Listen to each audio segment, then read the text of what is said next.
not just composed of the bones. May other components that is included in the skeletal system other than the bones. And these components are your ligaments, which is basically what connects bones to another bones. And then, of course, tendons are also part of the skeletal system, which is the one responsible for the connection between bone and muscles. And then, of course, meron tayong tinatawag na cartilage. Ito yung mga soft bones na tinatawag natin. So, pag kumain kayo ng chicken, yung mandang, hindi thigh part yun eh, yung bago magpuwet na part, may parang yung white bone doon na malambot. So, yun yung tinatawag nating cartilage. At saka yung mga litid-litid na tinatawag nating tendons. Okay? So, pag sinabi nating skeletal system, it's not just your bones. Part of the skeletal system din, yung mga litid, at saka yung mga cartilage na yan, at saka yung mga ligaments. So, again, ang difference is ligaments will connect one bone to another bone. So, connected sila, walang in-between. And then, ang in-between nila is ligament. So, this is one bone, and then ligament, and then another bone. And then, of course, meron tayong tendons, which connects your bone and muscles. So, bone, tendons, tapos muscles.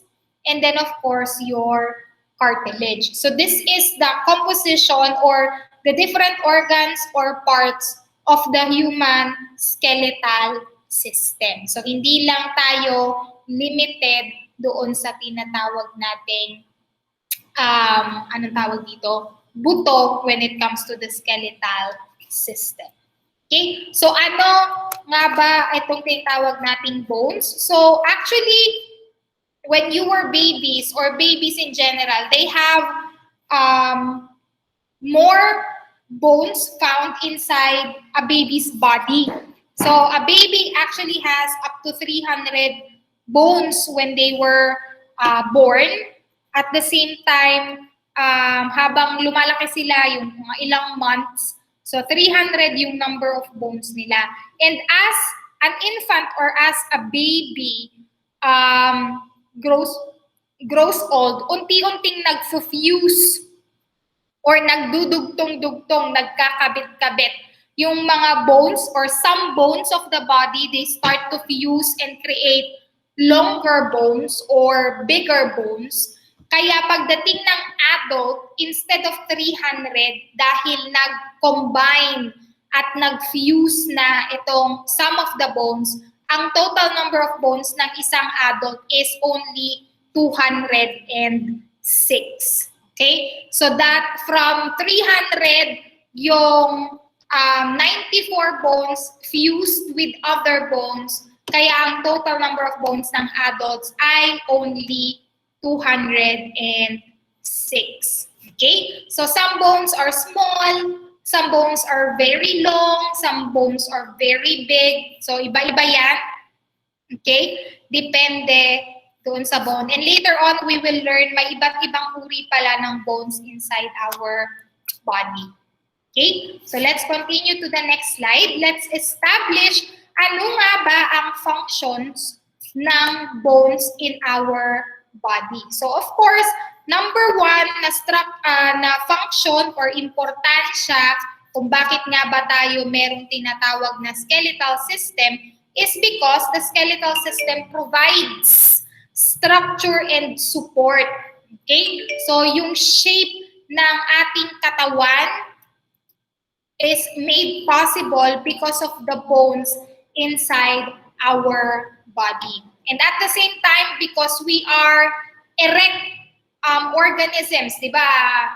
Inaral natin sa social studies, ang evolution of man from Cro-Magnon, Java man, naging Homo erectus. So bakit nga ba tinawag na Homo erectus? Kasi erect na siya, nakatayo na siya, walking on two limbs na lang yung mga tao. So, dahil we are walking on two limbs, ibig sabihin kailangan ng support structure doon sa mga organs and parts of the body that is located sa taas. So kailangan may support system doon sa baba. Kasi syempre may weight yung mga nandyan sa taas.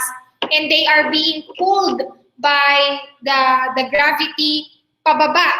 Diba? Ang gravity natin always pulls everything towards the center of the earth. So kailangan may mga support structures dyan which will allow these organs to stay kung nasaan man sila dyan sa taas. So meron tayong mga leg bones and pelvis and vertebrae, yung spinal cord natin, that is able to support a human body na upright and erect. At the same time, isa sa importanteng function ng skeletal system is it provides protection. Later on, as you will notice, majority of the bones in our body, if they are not providing structure, they are providing protection to the very important and vital organs in our body. So for example, the cranial bones are protecting the brain, which is an important, one of the most important, if not most important organ in our body. At the same time, the rib cage is protecting vital organs inside, such as the heart, the liver, and the lungs.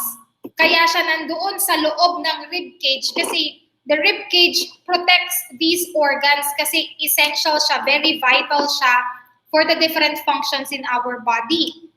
At the same time, the spinal cord are protected by the vertebrae, yung napakadaming bones. Later on, we will learn kung ano yung iba't ibang uri ng vertebrae. At nasa loob ng vertebrae na yun, yung ating spinal cord, which is also very vital for the coordination of the body, from the brain to the body, and from the body going to the brain.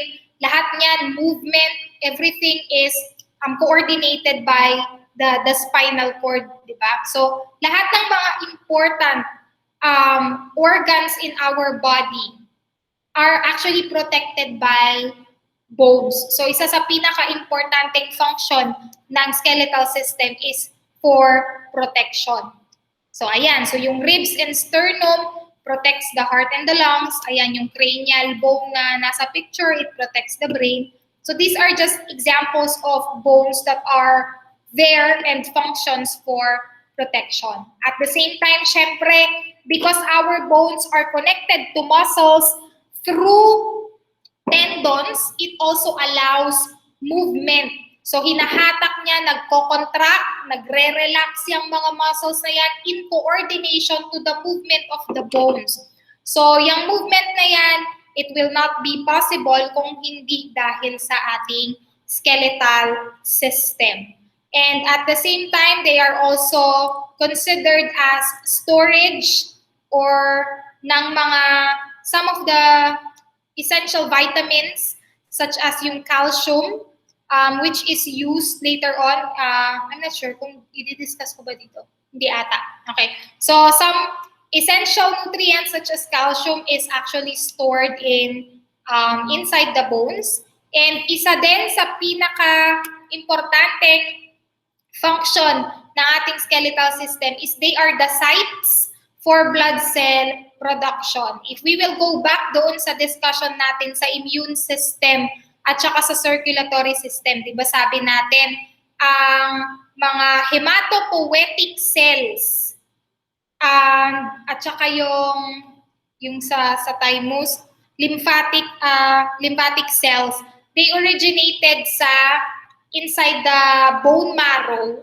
Nagkataon lang na yung sa immune system, yung mga thymus cells, they migrate doon sa thymus, whereas yung mga hematopoietic cells such as the red blood cells at saka yung white blood cells, lahat yung mga yan, they are produced inside the bone marrow. So yan yung mga functions of the skeletal system. For me, the top 3 functions of the skeletal system is of course for protection, and then movement, at saka blood cell production. Pero other than that, the skeletal system also provides structure, at saka it also acts as storage. Okay po? So, very important ang ating bones at saka yung other components of the skeletal system in our body because they have a wide variety of functions na hindi lang related doon sa movement but also, syempre, dyan sa blood cell production.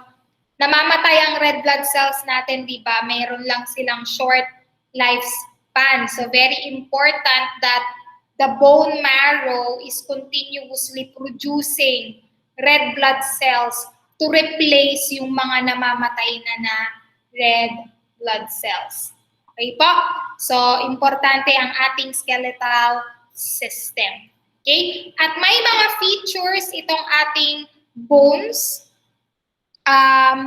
So the first one is, napapansin natin na may mga bones na merong projections. At itong projections na to ay, it's either they are sites for the tendon and ligament attachment, or they can be projections that is help to form joints. So later on, ipapakita natin yan. And then mapapansin natin, some bones, especially yung mga flat bones, meron silang mga depressions. When we say depressions, yung parang mas bumaba. Tapos yung may mga openings din, some of the bones, not all bones. Some bones may mga openings which allows blood vessels and the other nerves to pass through, lalo na yung mga spinal nerve. Merong mga opening yung mga bones na yan para doon papasok yung spinal nerve. At the same time, may mga openings yung bones na yan which will allow the blood vessels to pass through. So ito yung sites for tendon and ligament attachment. So itong mga nasa taas, itong projections na to, when we say projections, ibig sabihin parang may additional area pa siya, parang nag-branch off siya konti, tapos may extra space siya doon sa taas. Okay? So itong mga nasa taas na to, this allows connection between tendons and ligaments. So usually, kapag may ligament dyan, ibig sabihin, ang connection niya is bone to bone. Pagka naman merong presence of tendons dyan, ibig sabihin, it is connected to a muscle. At the same time, it also allows yung projections such as itong condyles, itong nasa baba na to, ang tawag po dyan ay condyles, itong dalawang nasa baba na bilog na to, or itong area dito na para siyang naghiwalay na paganon, itong area na to, condyle din yan. So ito naman allows joints to form, ibig sabihin, one bone, tapos may susunod pa ulit na pangalawang bone. They are not necessarily mag-fuse, pero sila yung kumbaga yung magkatabi, parang hinge. Ang example ng joint is yung sa pinto ninyo, di ba yung hinge niya doon sa gilid para pwedeng ma-open or ma-close yung door. So ito yung mga condyles sa baba. Tapos itong projections na to dito, this is for attachment of tendons and ligaments. And then, specifically sa flat bones, itong sa cranial bones natin, papansin na may mga depressions, hindi naman talaga bilog na bilog yung ulo natin. May mga sites, for example, dito na medyo papaloob yung kanyang shape. Tapos at the same time, may mga butas such as ito, yung sa occipital, ibig sabihin yung sa mata. Okay? So merong fossa dyan, yung pinapasukan ng spinal cord, itong foramen magnum, and then syempre yung opening ng other nerves and other blood vessels dyan. So maraming depressions and openings in the cranial bone, specifically such as itong mga sinuses sa ilong, mga fossa and foramen. So mga opening yung mga yan para makapasok yung mga necessary blood vessel. So ang mga bones natin, hindi sila very straight. Meron silang mga projections, may mga depressions, and may mga, anong tawag dito, openings sila kasi they are working in tandem with muscles and nerves and the blood vessels in order to coordinate yung mga iba't ibang functions nila. Okay? So, wag po kayong mag-alala, wag nyo nang sauluhin yung mga yan. Hindi ko naman itatanong yan kung anong pinagkaiba ng foramen sa fossa, ano yung hindi naman. So, ang finocus ko lang dito is more of na kung ano yung features na usually makikita natin sa ating mga bones. Okay po? So, baka natataranta na si Jernan dyan kung ano-ano na yung pinagsasabi ko. Hindi na naman niya alam kung anong sauluhin niya. Okay pa tayo, Jernan? Okay, sige. So, let's continue. Now, let's go to how we classify or how we categorize your bones. So, kung makikita nyo dyan, sa picture ng skeletal system dyan, magkaiba yung kulay nila. Actually, even yung pinakita kong, sinend ko na bone, na skeletal system doon sa inyong group chat, magkaiba yung kulay nila. And the reason for that is because we basically have two kinds of bones. We have the axial skeleton. When we say axial skeleton, ibig sabihin ito yung nasa taas and going down. So basically, yan yung cranial bones hanggang doon sa bones in the spinal cord at saka yung rib cage hanggang doon sa pinakadulo ng spinal cord. Yan yung axial skeleton. Okay? And then, of course, yung mga nasa outside, yung mga nasa sides, yung mga nasa outer part of the skeletal system, that is what we call as your appendicular skeleton. Okay po? So sabi niya dito, yung ating axial skeleton is composed of the skull or the cranial bones, the vertebral column, which is the bones surrounding your spinal cord, and then of course your rib cage. So your axial skeleton are the bones that are responsible for the protection function of the skeletal system. So itong mga bones na to, ito yung may mga very vital organs. Parang redundant, very na vital pa. So ito yung may mga vital organs inside. So for example, your skull, ang pinoprotect niya syempre yung brain. The vertebral column will protect the spinal cord, and the rib cage will protect the heart, the liver, and the lungs. So, primarily, ang axial skeleton is for the protection of the vital organs in our body. Now, yung mga outer appendages, such as the arms and the legs, yung upper and lower limbs natin, these are the appendicular skeletal system or the appendicular skeleton. At ang primary function nila is for movement or locomotion. So, hindi lang yung paglalakad, but even yung mga movement ng fingers, movement ng hands ninyo, all of those are made possible because of the appendicular skeleton. Kaya magkaiba yung kulay niyan. So, yung kulay purple, those are your axial skeleton.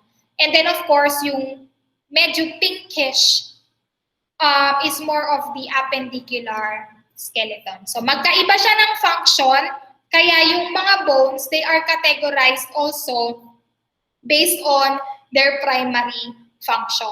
But both the axial skeleton and the appendicular, both of them have the other functions such as yung storage, at saka yung production of the red blood cells, at saka syempre yung support and structure. So both, yung tatlong yon, lahat ng bones, they can do that function. Pero yung axial skeleton lang ang capable of the protection at yung appendicular lang ang primarily used for the movement. So grade 12, okay po ba tayo sa difference ng axial sa appendicular skeleton? Taas ang kamay kung malinaw.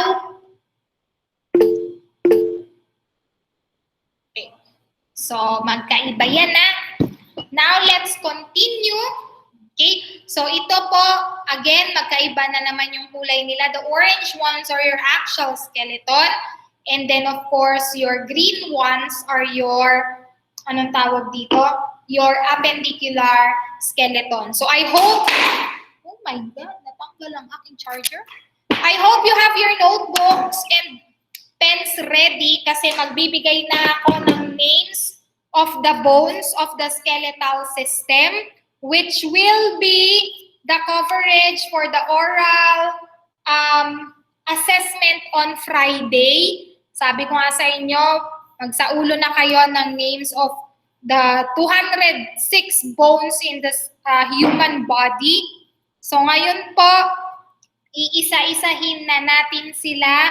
So mag-take note na po kayo. Okay po ba yon? Sino ang kailangan manguha ng papel at ballpen? Taas ang kamay. Wala. So ibig sabihin lahat kayo ay meron ng pen and paper dyan. Sigurado ba? Baka yung iba, kunwari, sasauluhin lang sa utak pero wala namang nagsistay sa utak, ha? So, marami-rami to, 206. So, let's start.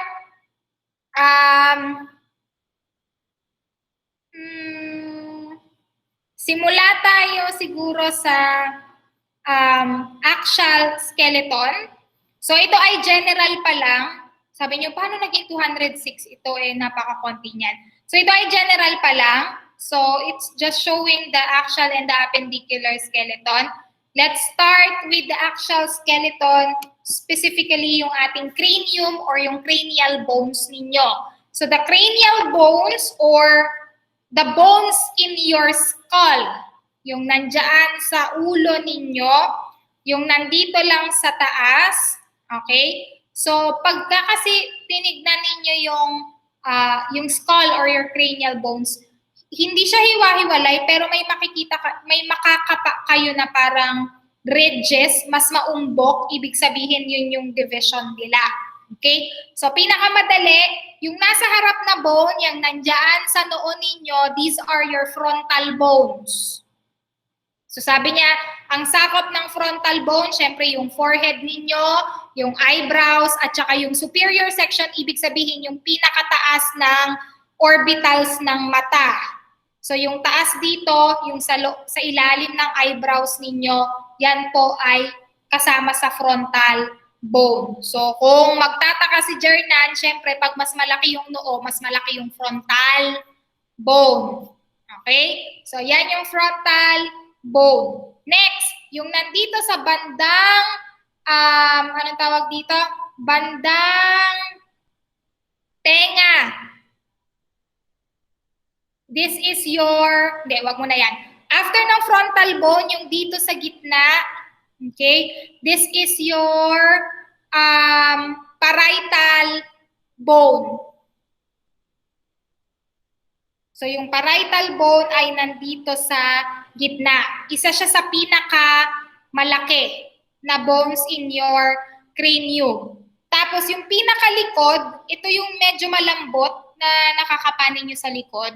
Yan yung tinatawag nating occipital bone. So, the back and the floor of the cranium, at saka kasama dito yung foramen magnum. Ibig sabihin, ito yung butas kung saan nakakonect yung spinal cord doon sa brain.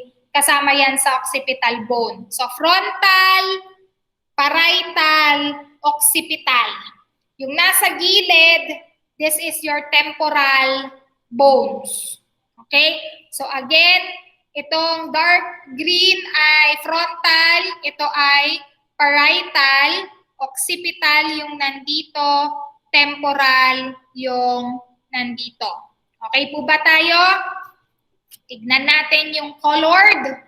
Okay? So, ayan yung frontal bone ninyo, yung nasa harap, kasama yung noo.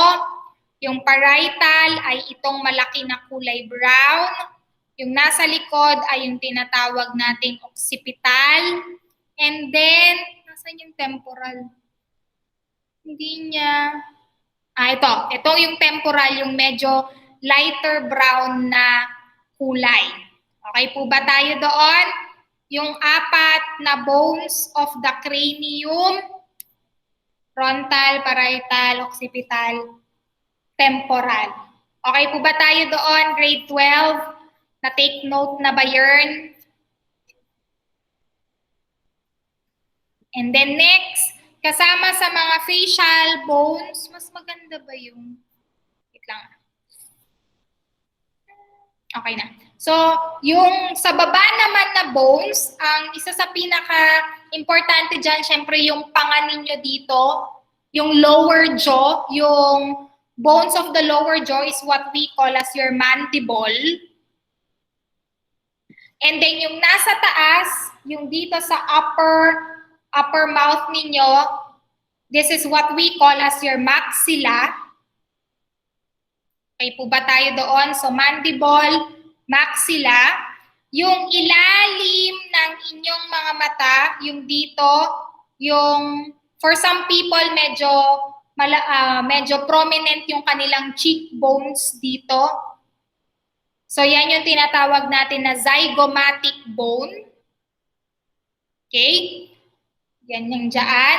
Yung nasa gitna ng ilong, although hindi siya hanggang doon sa taas kasi merong part dyan na anong tawag dito? Cartilage. So yung nandito sa ilong, yung nandyan sa bridge, yung dito sa labas na to kasi cartilage. So yung nandyan sa bridge ng ilong ninyo is what we call as your nasal bone.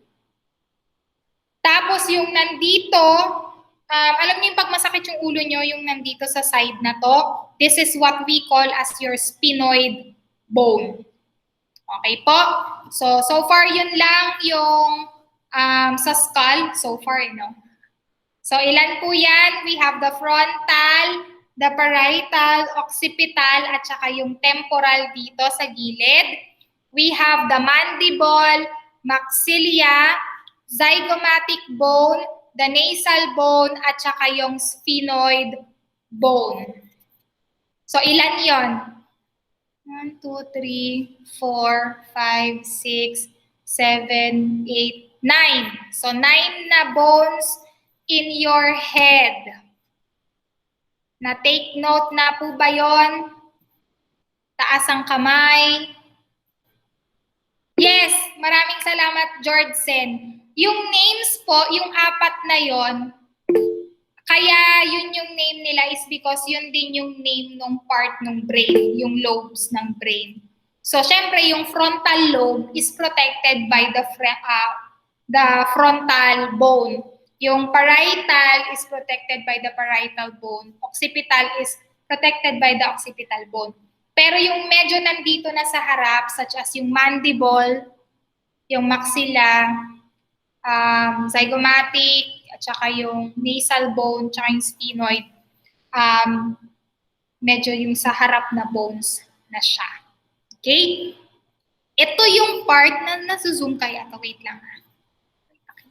Ayaw.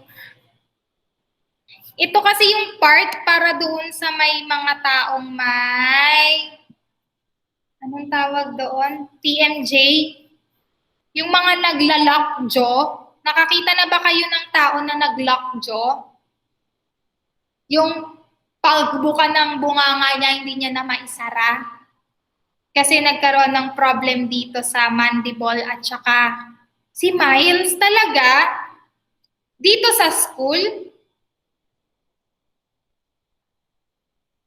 Si Shara, kailan nangyari yan? Kasi ako yung kaklase ko din nung college na experience niya talaga, nagla-lockjaw siya, sinugod namin siya sa ospital ng naka-lockjaw. Ito yon yung sa mandible at saka sa, sa temporal bone. Kasi nga, nagkakaskasan yung dalawang buto. So, pag sa sobrang or namali yung bukas ng pag humihikab kasi 'di ba hindi mo makontrol minsan yung opening. Yun namang kaibigan ko napalakas ng tawa. Basta masayang-masaya siya. Hindi ko alam kung anong ginagawa namin noon.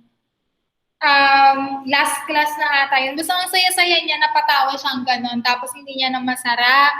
Tapos nagtatawanan kami. Tapos biglang akala namin nagjo-joke lang siya na hindi niya na masara yung bunganga niya. So tawa pa rin kami ng tawa hanggang sa na-realize namin, ay, hindi na pala siya joke. Totoo na pala siya na hindi niya masara. So, sinugod namin siya sa hospital. Anyway, may hospital naman katabi ng building. Yung UST hospital, katabi lang namin siya. So, ayun, ang galing ng doktor, parang minove lang yung cranium na gano'n, binuhat na gano'n, tapos inattach ulit, tapos pwede na siya. Pero anyway, wala lang. Nakaka-trauma din palang ma-experience na may taong nagla-lockjaw sa harap mo. Anong ginawa niyo, Adrian, nung nag-lockjaw si Shara? Wala lang, tinawanan niyo din siya. Okay, anyway, so ayan yung ating bones of the skull. This is another view, yung frontal view niya. So again, frontal bone lang ang makikita natin dito. Nasa taas yung parietal, nasa likod yung occipital, and then we have the temporal bone here in the gilid, and the sphenoid bone here. Ang kita dito is more of yung nasa harap. Ito yung nasal bone. So kung mapapansin nyo, kaya may butas po dyan kasi itong part ng nose na to is made up of cartilage. At kapag na-decompose na yung katawan ng tao, na-decompose yung skin, yung muscle, at saka yung cartilage. So talagang sa skeleton, ang naiiwan lang ay yung buto. Kaya po itong area na to ay wala, hindi dahil sa natanggal siya, kundi dahil na-decompose na yung cartilage on this part. So ito yung nasal bone, itong gitna, yung nandito sa bridge ng inyong ilong, yung kulay green. Itong yellow na to, which is part of the lower eye, okay? So this is what we call as the zygomatic, zygomatic bone, yung green. Itong nandito sa part na to is yung maxilla, yung yellow part. And then itong nasa baba is your mandible. Okay? Kasama yung teeth, included siya as part of the skeletal system. So hindi rin siya nag-decompose kasi made of calcium pa rin naman siya. Okay? So okay na po ba tayo sa bones of the cranium? Taas ang kamay. Kung okay na tayo sa mga take notes ninyo, pakilista na lang yan, siyam na yan. Okay, so kung masaulo nyo na yan, good for you. So now let's go to the next part of the axial skeleton, which is the vertebral column. Okay, so the vertebral column kasi, ito yung isa sa pinakamaraming bones. Although matutuwa kayo dito kasi hindi naman sila lahat may pangalan. Okay, so hindi niyo sasauluhin lahat yung names ng bones in the vertebral column. Pero you have to remember that the bones of the vertebral column is actually divided into 4. Yung pinakataas is yung cervical bones. Ito yung pinakamalapit sa ulo. And then yung nasa upper body ninyo, yung nasa shoulder blades, hanggang dun sa pinakagitna is what we call as the thoracic bones. And then yung bandang pelvis, yung nasa baba niyan, yung lumbar bones. And then yung pinakababa, kasama yung tailbone, is what we call the pelvic bones. So let's look at it closer. Okay? So ito yung ating cervical bones. Okay? 1, 2, 3, 4, 5, 6. Nasa 7 bones ang kasama dyan sa cervical bones na yan. At iba yung itsura niya, ito yung itsura niya, mas manipis, okay? Bakit may butas dyan sa loob? Kasi nandyan yung spinal cord. Bakit may butas dito sa itong dalawang butas na mas maliit na to? Kasi dyan po lumalabas yung mga spinal nerves. Okay po? So yan yung tinatawag nilang mga fossa and foramen sinuses, okay? Nandiyan pumapasok yung mga blood vessels at saka dyan lumalabas yung mga spinal cord at saka spinal nerves.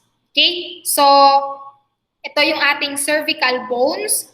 Pinakamarami ang susunod is yung thoracic bones. Okay? Alam ko 11, 1, 2, 3, 4, 5, 6, 7, 8, 9, 10, 11, 12. So nasa 11 to 12 na thoracic bones yung nandyan sa ating spinal cord.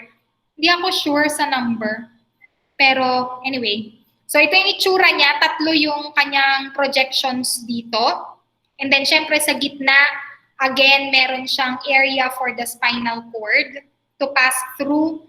And then meron din siyang mga, anong tawag dito, sinuses here for the spinal nerves. After that is our lumbar bones. Konti lang to, 1, 2, 3, 4, 5. 5 or 6 na lumbar bones. And then yung ating pelvic bones, dalawa lang yan, yung sacrum at saka yung coccyx. Itong coccyx na to, ang sabi nila is, ito yung natira doon sa original na tailbone ng tao. Kasi pag tinignan mo yung embryology ng tao, yung itsura niya from fetus hanggang sa mag-develop siya, yung fetus talaga niya originally parang may buntot. Nakakita na ba kayo ng itsura ng fetus? Embryo. You know, saglit. Ay, ang liit. Ito na lang. Liit.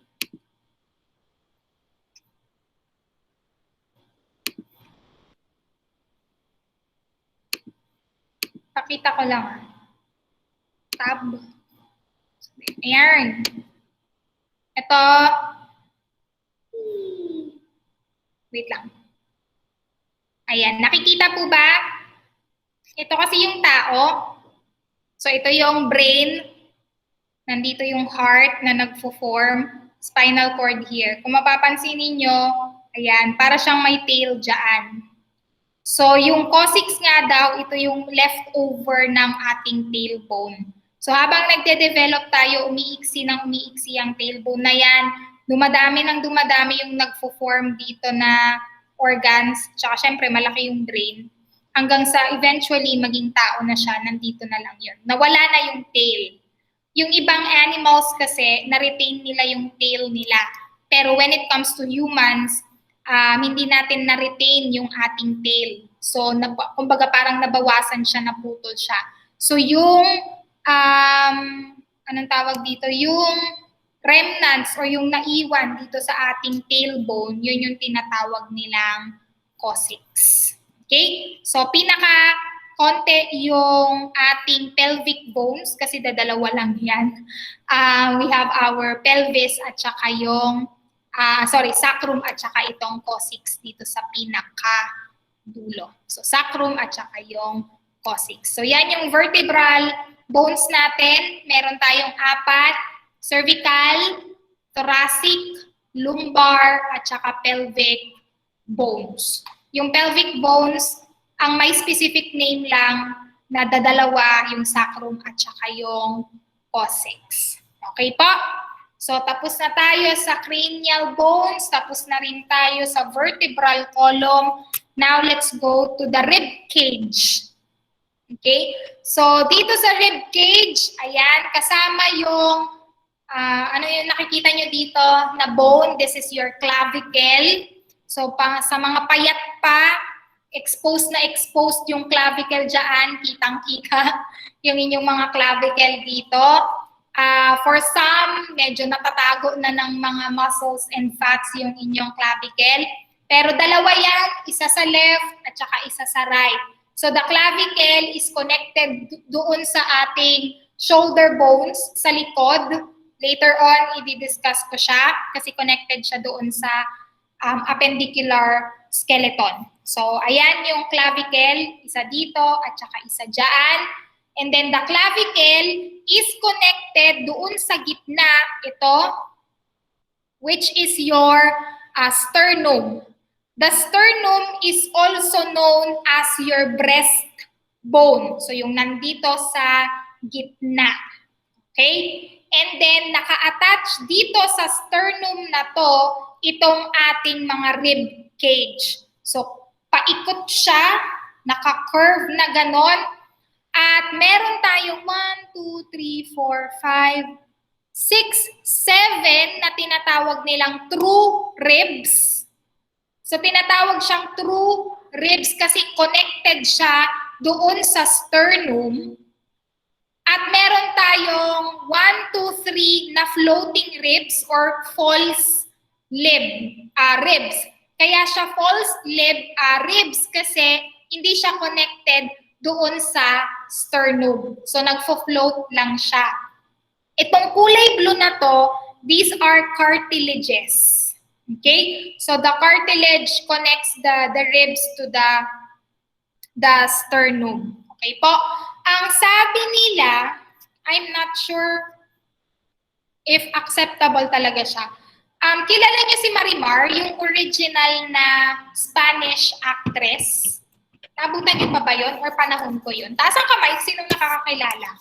Si Thalia, Marimar pala is the character of the story. Pero yung original na Spanish actress dito sa drama na to, si Thalia, she's one of the sexiest woman in the world. I'm not sure kung hanggang ngayon pa rin. Kasi dati, ang definition nila ng sexy is yung maliit yung bewang. Ngayon kasi ang definition nila ng sexy yung napakalaki yung mga Kim Kardashian na ang lalaki nung anong tawag dito ng mga pelvic bones, ang lalapad. Oo. Anyway, dati kasi nung mga panahon ni Thalia, ang definition nila ng sexy is yung maliit yung bewang. So, ayan yung hips, yung balakang. Ngayon kasi sila Kim Kardashian, di ba? Ang lalaki ng mga balakang nila na hindi naman na natural. Anyway, so si Thalia, ang sabi nila, kaya daw maliit yung balakang niya. So talagang literal na Coca-Cola yung shape ng katawan niya is because binawasan daw yung kanyang mga floating ribs. Kasi pwede naman siyang tanggalin. And di ko alam kung gaano kasakit yung naging surgical process na yun para tanggalin yung floating ribs niya. So dahil nandito yung ribs, so nandyan yung shape, tapos natanggal yung floating. So kung dati, pag may floating ribs, ganyan kaliit yung bewang. Nung natanggal yung floating ribs niya, mas lumiit. Mas nagkaroon ng depression on this side. Kaya napaka-kitid nung kanyang balakang at talagang prominent yung Coca-Cola bottle shape ng kanyang katawan. Tinanggal daw yung floating ribs. Yun yung sabi nila. Anyway, so ayan yung ating rib cage. So again, ang purpose ng rib cage is to protect the vital organs inside, specifically yung lungs, sa likod, yung heart, at saka yung liver, tatlo yung liver na yon. So lahat yun ay protected by the rib cage. At the same time, may important endocrine organ dyan, yung thymus. Nandiyan din yan sa likod ng sternum. So yung sternum, ito po yung kanyang scientific name. Ang common name niya is yung breastbone. Okay po? So yung clavicle, ayan, sabi ko sa inyo, connected siya doon sa shoulder bones. So yung shoulder bones nasa likod. So ang shoulder bone ay common name. Ang kanyang scientific name ay scapula. So meron tayong right scapula at saka meron tayong left na scapula.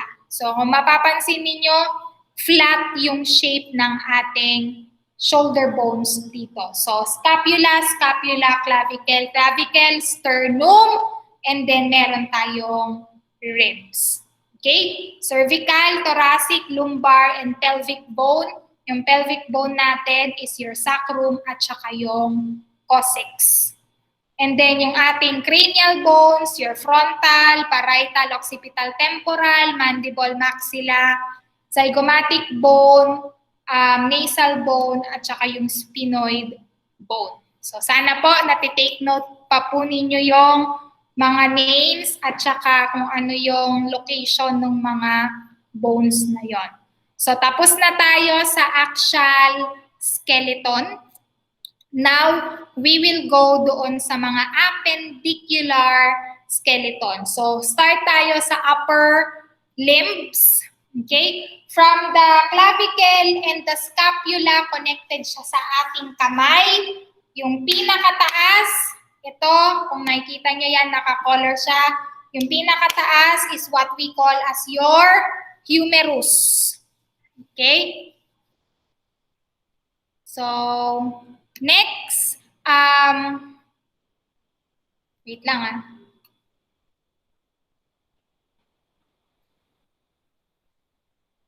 Balik natin siya doon sa, ayan.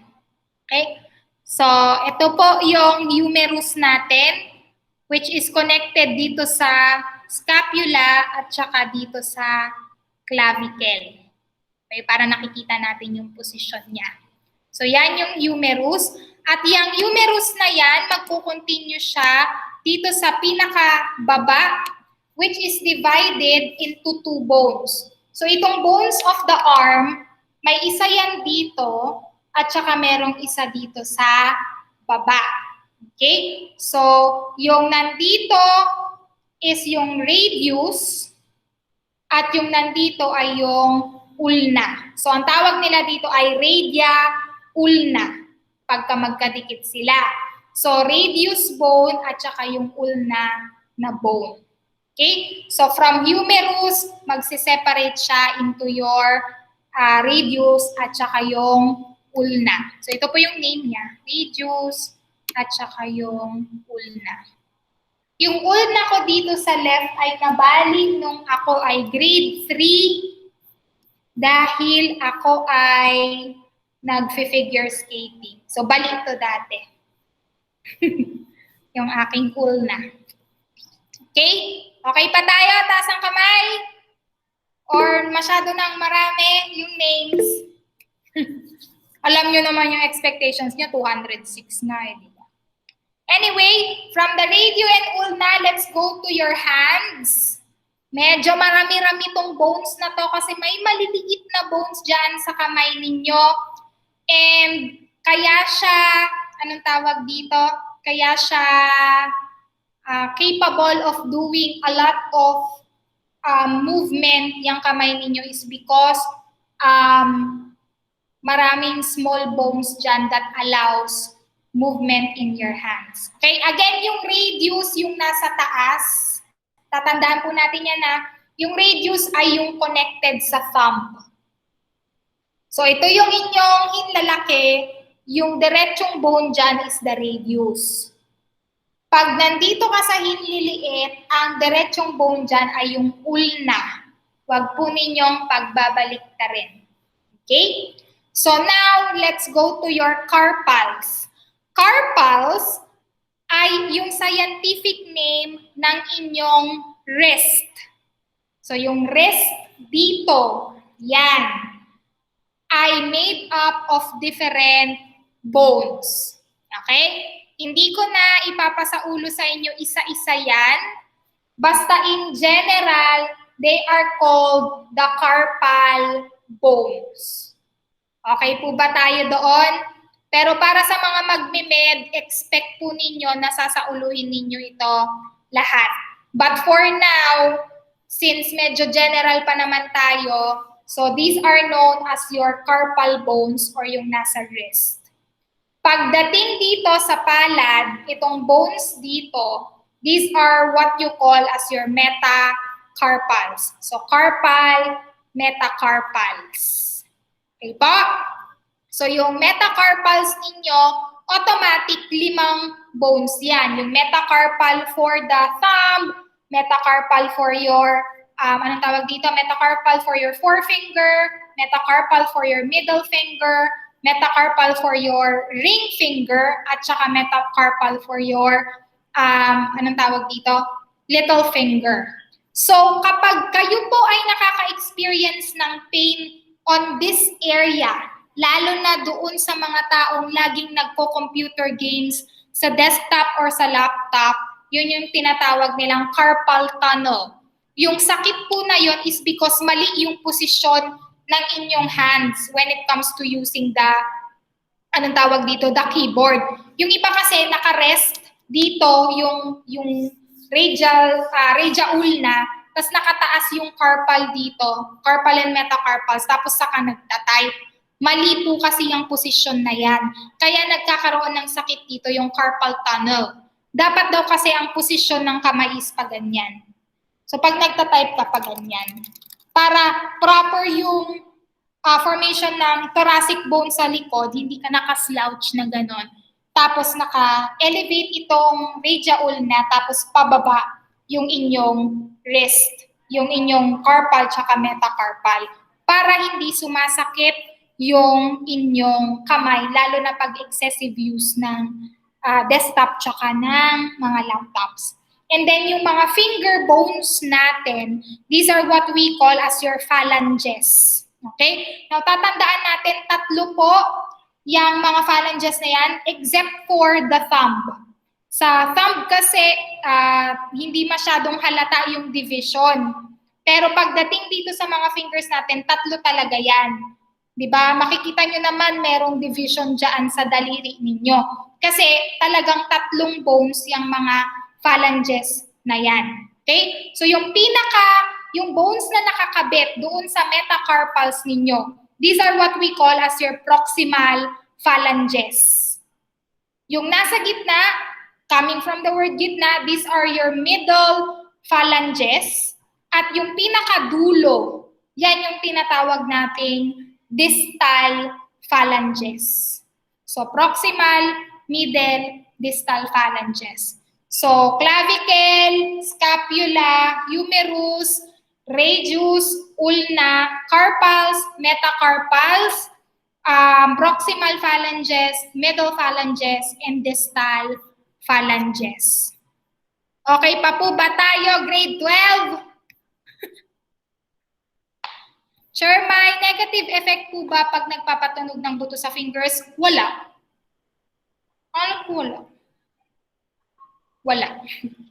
Actually, gustong-gusto ko siya. Yung sa kamay, yung sinasabi nilang lalaki yung yung mga joints, hindi naman. Wala po.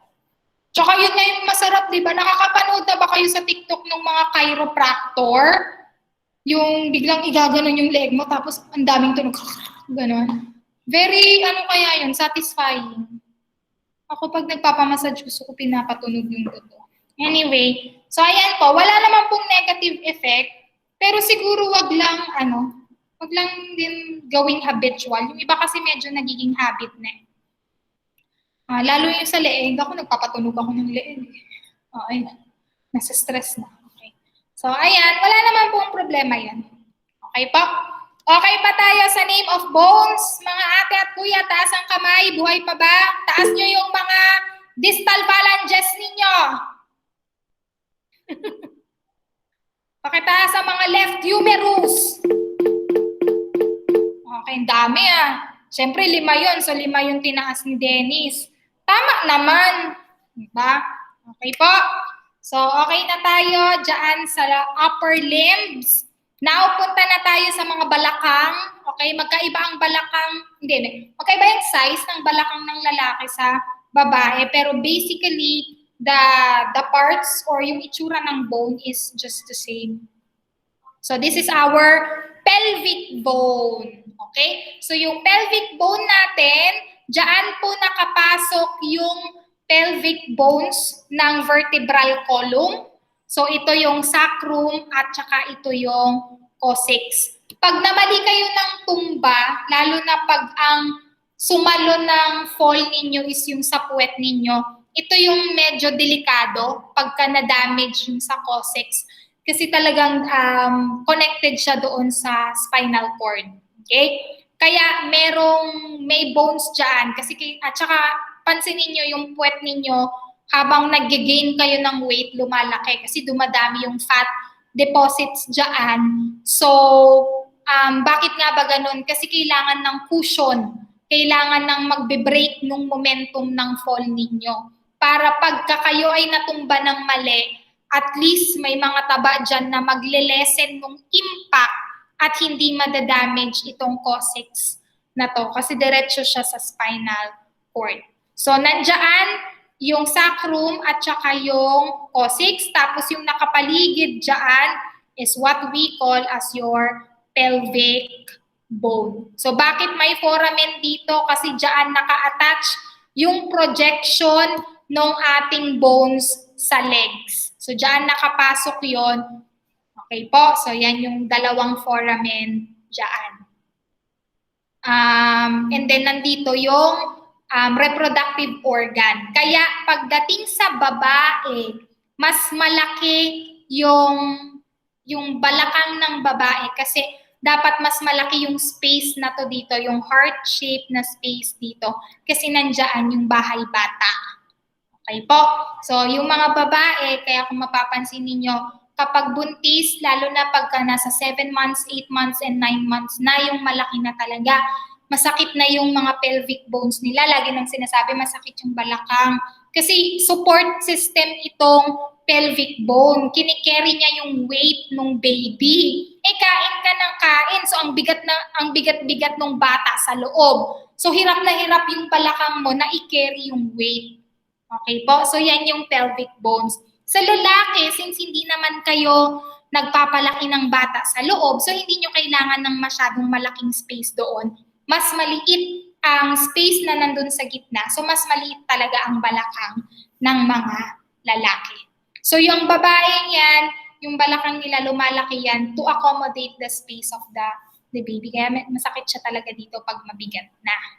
Kaya pagdating ng 7 months, 8 months, 9 months, hindi na sinasuggest ng mga OB-GYN, specifically ng mga gynecologists, na masyado pang marami yung intake ng food. Kasi mas mahihirapan nga yung mother, lalo sa panganganak, pag lumaki ng lumaki yung baby, mas mahirap ilabas. So ang suggestion nila is just to maintain the normal weight. And then pagdating sa labas, saka mo na lang siya patabain at palakihin. Kasi talagang mas cute yung mga baby matataba. Diba yung mga bilugan yung cheeks na ganun. Anyway, so ayan, pareho lang yung kanilang pelvic bone. Gender-wise, it's just that yung space, kailangan mas malaki talaga ang pelvis ng babae. Okay po? So madali lang yan na pelvic bone, nakakonect doon sa vertebral column ng pelvic bones din ang tawag. But next is our lower limbs. So sabi ko, di ba may butas, naka-attach po dyan yung ating bones ng legs. So yung humerus ay sa kamay, dito sa braso. Sa legs naman natin, ang tawag dyan ay femur. Okay? So yung femur ay yung malaki dito sa hita ninyo. Yan yung femur bone. Tapos yung inyong tuhod, this is what we call as the patella, kasi may cap dyan, which protects yung joint, kasi di ba bone to bone, so nagkaroon ng joint combination ng bone dyan. So merong anong tawag dito, protection dyan dapat, which is yung sa patella. Most of the injuries na nakikita when it comes to basketball players ay dito sa joint na ito. Kasi yung mga basketball players niyo and other athletes, di ba yung basketball players, tumatalon para mag-shoot. So yung weight nila tsaka yung impact pagbaba nila, lahat yon sinasalo dito sa area na to. So minsan, dyan sila nagkakaroon ng injury. Pasensya na po, nakalimutan ko yung name. Ano yung tawag dun sa injury nila, D-Rose? Nakalimutan ko na eh. Basta yung masakit na masakit dito. Pero, ano naman siya, okay naman siya. Kailangan mo lang huling sanayin yung sarili mo. Anyway, yes po, longest bone po ang femur. And then, yung femur natin, and then patella sa tuhod, connected ulit siya katulad ng radii ulna. Nakaseparate ulit siya into two bones, which is the tibia, fibula. Yung tibia po, ito yung nasa harap ng inyong tuhod. Yung fibula ay yung nasa ilalim, which is primarily covered by the gastrocnemius muscle. So yung nasa likod ay yung fibula. Okay? So again, femur, patella, tibia, and then the fibula. So separate natin siya. So ito yung ating femur. Ito connected siya doon sa pelvic muscle. So meron siyang condyle dito. Tapos ito yung ating patella. Tapos connected siya sa tibia fibula. So the tibia here is the bigger bone, yung nasa harap. Directly connected siya doon sa tuhod. And then naka-attach dyan is yung fibula, which is yung mas manipis na bone sa ilalim. Then of course, yung tibia fibula is connected to the tarsals. So when we say tarsals, ito yon. Ang kapantay niyan sa kamay ay yung carpals. So kung may wrist yung hand ninyo, yung dahilan kung bakit naiikot ninyo, paikot yung paa ninyo is because of the tarsals. So again, it's made up of several smaller bones which allows us to make more movement doon sa ating paa. And then, yung after ng tarsals, yung sa mismong dito, yung palad ng inyong paa is what we call as the metatarsals. So again, 5 yan, syempre, connected for each finger ng inyong paa. So that's the metatarsals. And then the metatarsals are again connected into your phalanges. So again, yung pinaka nakakabit sa metatarsals are your proximal phalanges. Okay? And then my middle phalanges pa rin. At yung pinakadulo ng inyong mga toe fingers ay yung tinatawag nating distal phalanges. Okay po? So ayan yung bones in our body. Mas madaling sauluhin ang appendicular, I think. Kasi, ano lang siya, humerus, regia ulna, carpals, metacarpals, phalanges. Tapos, femur, tibia fibula, tarsals, metatarsals, phalanges. Rib cage, clavicle, sacrum. So, ayan. Less than 206 yan. Oo. Kasi syempre, hindi ko naman papasaulo sa inyo yung maliliit na bones ng tarsals at saka ng carpals. Okay? Merong bones inside the ear, yung 3, kasama sa 206 yun, pero na nating aralin.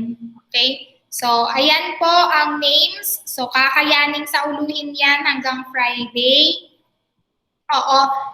Kung nakita ninyo last year, ginawa na rin yan ng mga grade 12 doon sa malaking skelly, doon sa laboratory. So, hindi natin pwedeng gawin yun ngayon kasi syempre, alam mo, may pauwi ko sa inyo sa skeleton, isa-isa, di ba?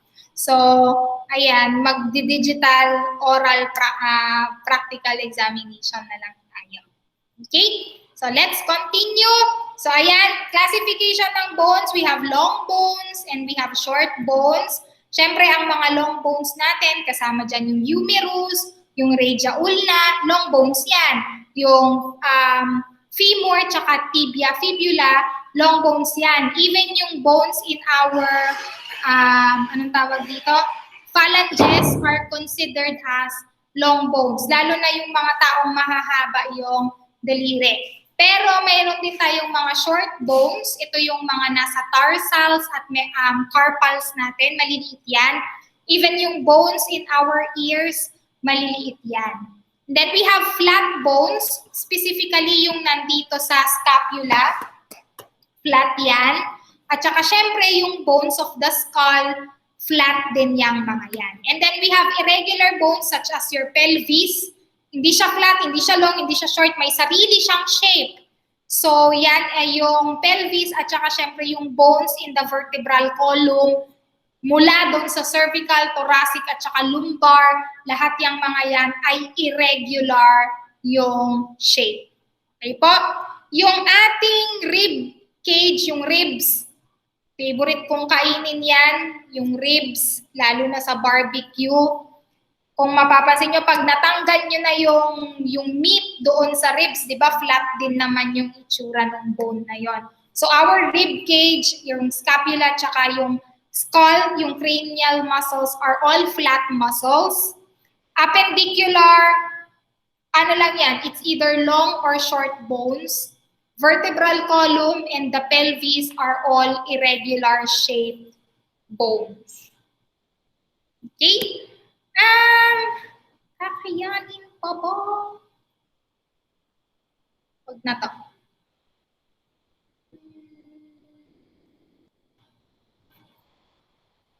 Kaya pa ba? Grade 12? Mukhang hindi na nagsasalita si